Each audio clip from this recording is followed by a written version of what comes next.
I had heard of War of the Worlds for many years, and just my basic knowledge of it was I knew Orson Welles' name was associated with it, and that it had created a huge panic in our country when it actually aired originally. The people who listened were not used to listening to the Mercury Theater. They listened to something else on that night, but for some reason that show was not broadcast, so they tuned into Mercury Theater. And some of them tuned in after it had started. The beginning of the play, they say, this is Mercury Theater, we're presenting Orson Welles' War of the Worlds, and that's it, then it begins. So if you didn't hear that, and you got in after that sometime, you didn't know what was going on. I was a little astounded that a radio story could cause that much havoc. We're used to the age of Googling, so you would be able to, figure out if it was true or not really quickly. We had listened to it on our radio. My mom bought a CD of it. When we listened to it, it was really weird. I'm like, I would be scared if I didn't have anything that could tell me that it's not happening. You think of this as an early example of really the power of the media, and maybe not in the way that Orson Welles intended it, but you see how different forms of mass communication can really make an impact on the community, on the country.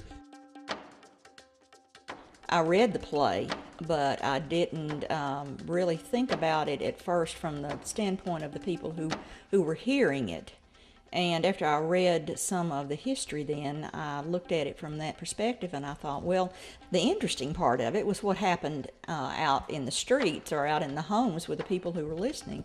So I decided that I would portray that point of view as well. So I'm actually writing that myself.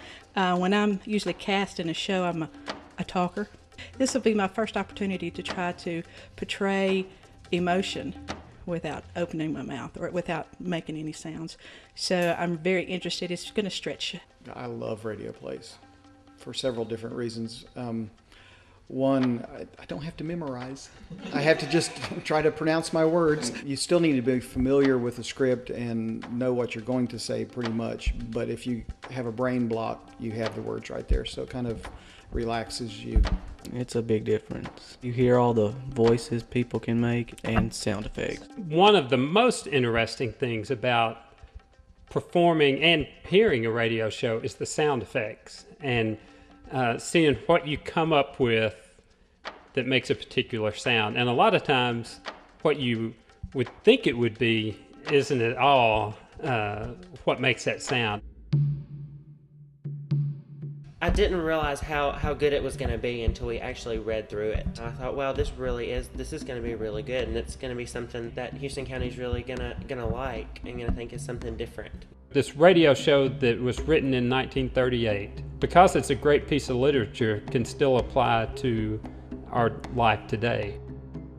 I'm originally from Clarksville, and I've done community theater there, but Houston County has a much bigger community theater going on here than Clarksville has, and Clarksville is a much larger place, so I came down here and auditioned and ended up in War of the Worlds.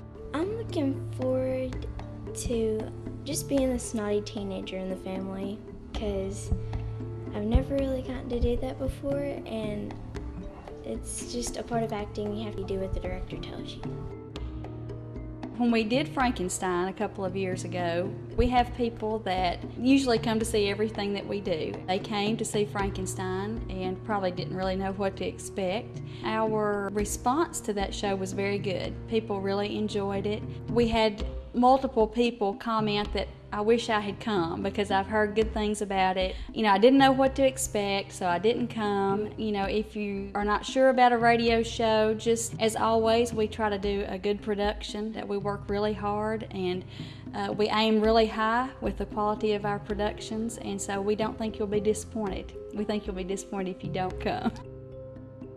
Dessert is pre-show. I think it's a treat. I really do. I think it's nice to sit down at a table with a group of my friends and have a discussion over over dessert and coffee, and then see some kind of really good entertainment that I can discuss later on with them. Because we are having this dessert catered, the ticket purchases must be made in advance. We will not be able to sell tickets at the door. You call ahead, and tickets are on sale now. Just start ringing that phone. We're waiting.